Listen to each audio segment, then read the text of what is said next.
an operating room in Vietnam. In a few moments this child will be helped. German doctors have come to operate on it, to free it from its congenital malformation. So I think I have the exact same pulse as this little mouse here, 143 beats per minute. That little boy's not the only one who needs help. There are many cases like him in Quan Nay. I'm happy for the kid. I think it will be a good first step into a new life. That sounds very pathetic now, but I think it will change his life as well. A fresh start. But then the doctors are confronted with the horrors of the past. 40 years after the end of the Vietnam War, late damage from the U.S. attacks is becoming apparent. On the hands of the youngest generation. I have noticed that we have discovered many deformities. This is a long-term effect in relation to the Vietnam War and the many things that were dropped. Der Vietnamkrieg und die Folgen von diesen vielen Dingen, die abgeworfen wurden. Leipzig Airport, 10 days earlier. Plastic surgeon Christopher Wachsmuth and anesthetist Jana Volpel set off for Vietnam with a transport machine. For over 20 years they have been treating children with deformities during their holidays. Only this part of Asia is new territory for them. It's a new situation. Of course, the main focus is on cleft lips, jaws, and palate, which affects children most, but it can also be burn injuries, any form of hand deformity, crippling, anything that is actually possible. I don't know yet. We'll see. 37 hours later, arrival in the provincial capital Quan Nay. In the local hospital, the team of the international aid organization, Operation Restore Hope, is now complete. The rush of patients is enormous. 270 on the first day alone. Everybody's hoping for a surgical appointment. The preliminary examination will show whether and how they are treated. This boy is barely 1 year old. I am looking right now to see what kind of deformity is in the mouth and lip area. In this child, we have a unilateral cleft lip. But it is also clearly visible that the jaw is split, with the palate intact. So a cleft lip and jaw. My little son has this terrible cleft in his face. I hope that you can help him. Please let him get well and have a nice smile.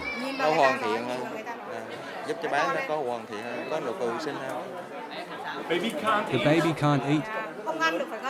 Yeah, he can't drink properly either. Just a little milk. Things aren't working out with the food. Today, a medical lecture hall serves as a consulting room. In the auditorium they wait. On stage the screening takes place. The first stress test for the doctors. The volume, the scenery is so loud here that you can't really decide from listening, which we always have to do. How is the heartbeat? Do I have any abnormal heartbeat? Do I hear anything in one of the examined lungs? Is there anything? Well, you hear it, it's very loud. Next, a shy young man approaches. With his 33 years, Ho Vanda is one of the elders this morning. The Leipzig doc, his last chance. Why has he never been helped before? Because nobody was there.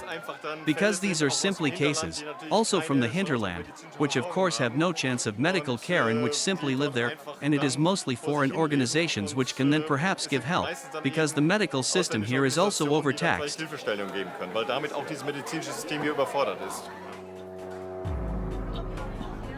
Why this is so, becomes clear very quickly when you take a closer look at the country.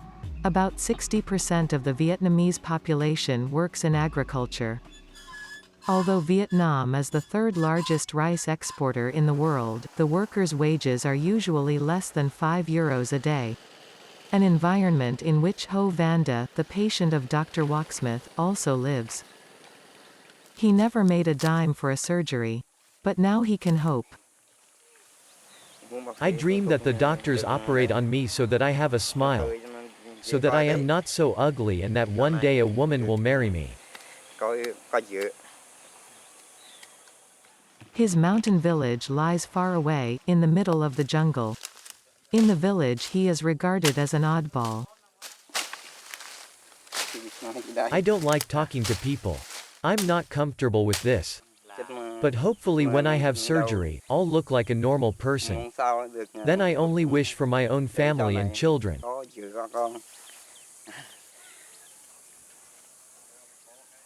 During the interview we are observed, from the watchful eye of the Communist Party.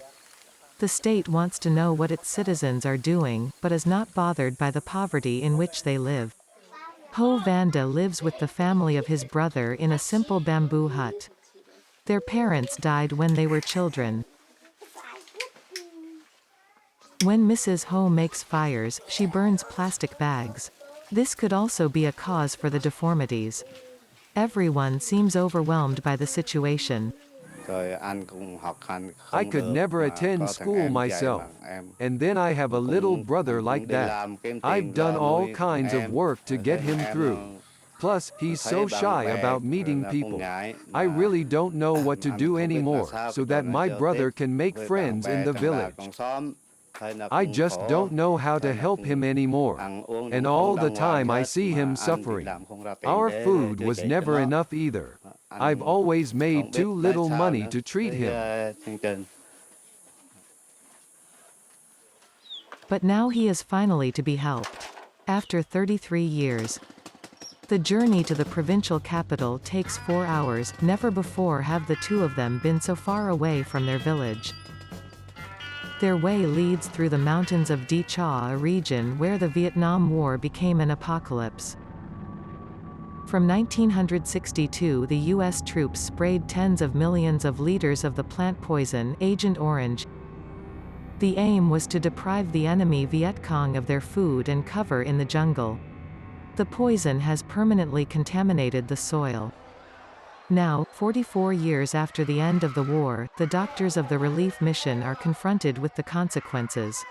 Jeff Fairley, who normally works as a plastic surgeon in Abu Dhabi, was surprised when more and more children with 6 fingers on their hands turned up. This child has a plurality of thumbs, as you can see, and the discussion now is about which of the thumbs should be removed now, because on one side this thumb looks completely normal. But if you go further the bone is very thin. Diese Daumen eigentlich völlig normal aus, aber wenn man weitergeht, dann ist der Knochen sehr, sehr, sehr dünn. Does this sort of thing happen here often? Well, in this part of Vietnam, we got all these cases. We see a lot of these cases here. I've seen 5 I've had already. 5 so far. Also with Dr. Wachsmuth, the unusual mutations accumulate on this day. His suspicion, up to now, such cases have preferred to be kept quiet. It is certainly also the case that, of course, here purely from the form of government, one is careful not to give out too negative information. Meaning what? Well, to a certain extent when it comes to the influence of possible environmental toxins, war damage, or anything else, one will be very reserved.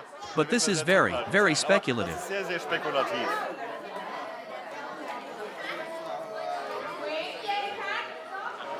The hospital, where the team of doctors will operate free of charge, is brand new. But when walking through the clinic, it quickly becomes clear that the Vietnamese health system can do one thing above all else, keeping up appearances. It's a bit like a Potemkin village, I have the impression. So everything is well equipped, but there are no patients and the equipment is missing. So empty. No sign of the population. Well, it seems very, very sterile somewhere. Yeah, it's pretty noticeable here.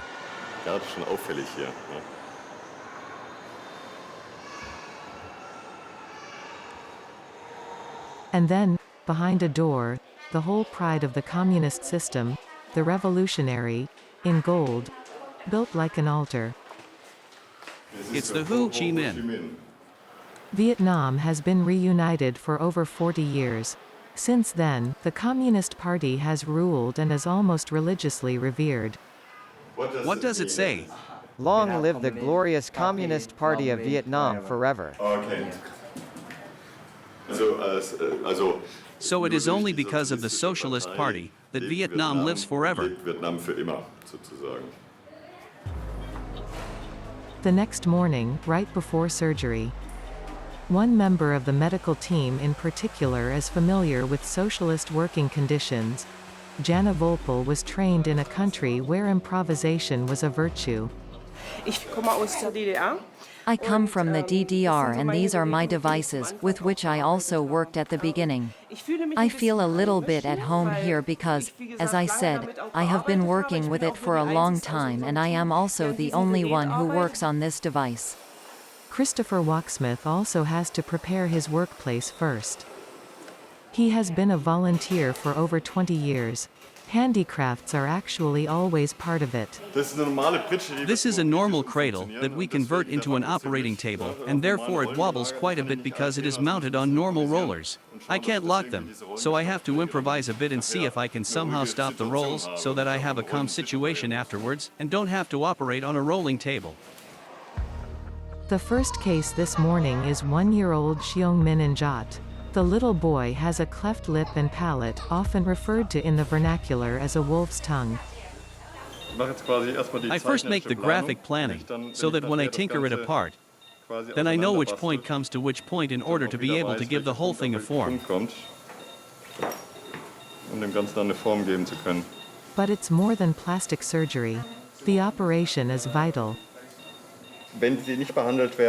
If they are not treated, this connection of the nasopharynx naturally leads to a very, very difficult food intake, so that the children are clearly underdeveloped, especially in infancy. And with missing palates they have no possibility of normal speech development. And finally, the aesthetic component, which in this case means the disfiguration that leads to social exclusion. After about 2 hours the operation is successfully completed. And then the doctor gets what is more important to him than money: the certainty of having done something good. I'm happy for the kid. I think it will be a good first step into a new life. That sounds very pathetic now, but I think it will change his life as well. In the room next door, the little boy's mother is waiting and can hardly believe her luck. Finally, a healthy baby. Yes, you've become such a pretty boy now. Such a pretty boy. So pretty. I am fond of you. I love you so much.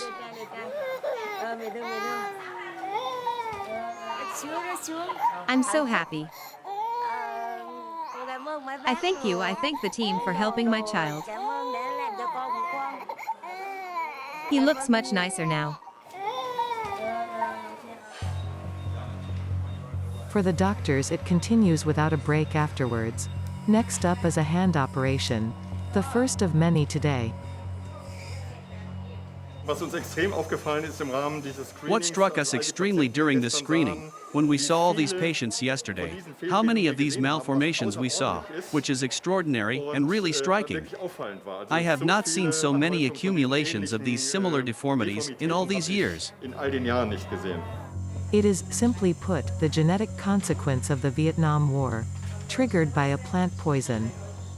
It is assumed that up to 72 million tons of Agent Orange were released during the Vietnam War, which of course is reflected today in all plants, including nutritional plants, is absorbed by mothers, children, and finally leads to malformations in the second, third and fourth generation.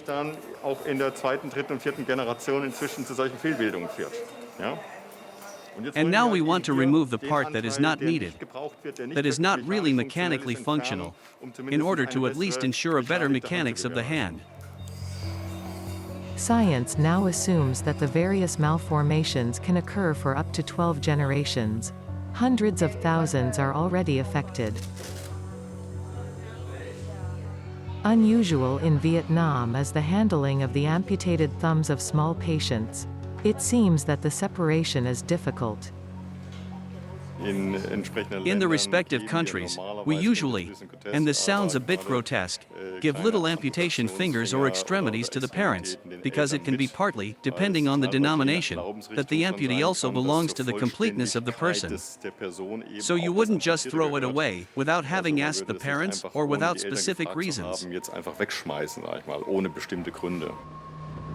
The tale of woe of the country leaves Dr. Wachsmuth no peace the next morning. On his morning off, he plans to visit the Da Nang War Museum.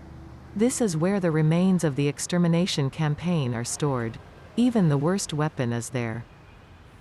According to the statement I just read, this is probably one of those napalm bombs that were dropped and then exploded, causing huge damage and burns in the region. Well, that is quite remarkable. You get a whiff of what the Vietnam War must have been like. I think it's terrible. Terrible.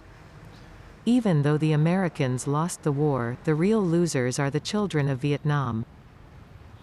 The civilian population has suffered endlessly. So for me, before the mission, Vietnam's past was much more abstract, especially with regard to the Vietnam War. Through the time here it has become much more immediate for me, insofar as I have seen the people affected, what the aftermath of the Vietnam War is for the second, third generation and the children of today. And science has come to a certain extent to agree that this corresponds to reality. Back at the Quan Nay Hospital. Today doctors are dealing with late effects of a very different kind. The little boy was already operated on by another mission. Obviously not right. Now you try to save what can be saved. The child has obviously already been pre-operated. You can see that there has already been an attempt to close the cleft lip and it didn't work quite so well with the palate, so there is a wide fistula, so to speak. A wide opening that we have to repair. And it is not at all uncommon that we have to repair complications or things that did not work out, even from pre-missions. Operation Hope, at least in the beginning. But unfortunately, it will turn out that the planned routine intervention will be more complicated than hoped for. Wachsmuth needs reinforcement. Can you see where Jeff is? Mr. Fairley must cancel his own intervention. The two of them try to make up for the failure of their predecessors, and are really angry. I hate them. What? Fistula. Oh, you're not easy, are they? No, they're not easy. I mean, yesterday that one that I had was actually very, very difficult. Does push, yeah. It's a mess. Yes, you have to say so. It's just cement that's here. This is totally scarred, pre-operated in an extremely unusual way, which is not conventional. So there was someone trying to shut out a pallet from the hobby seller, whoever that was. This makes you angry because there was simply a missed chance to close this clean, nice, and neat. Now, I'm really mad. Such charity organizations are not a playground for young doctors to try out or learn. You can't do this here. The kid got lucky. The repair measure was successful. Also thanks to generous supporters.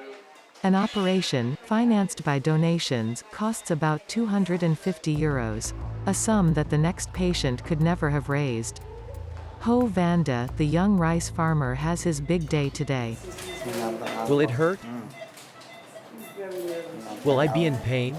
No, don't worry. But then there are difficulties.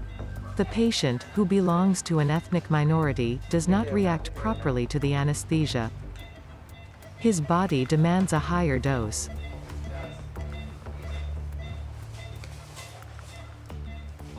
In the meantime, I have made the experience, no matter in which country you are, which nation you have, whether Asians, Africans or Germans, they sometimes needed a different dosage.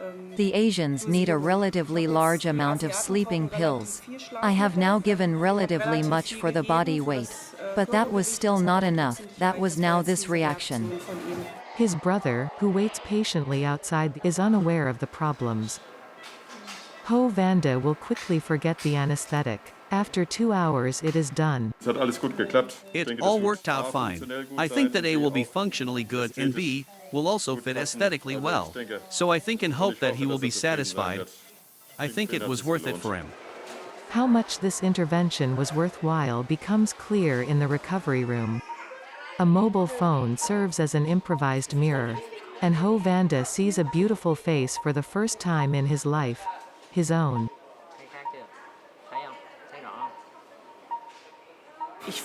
I'm happy for him. He'll have a whole new life.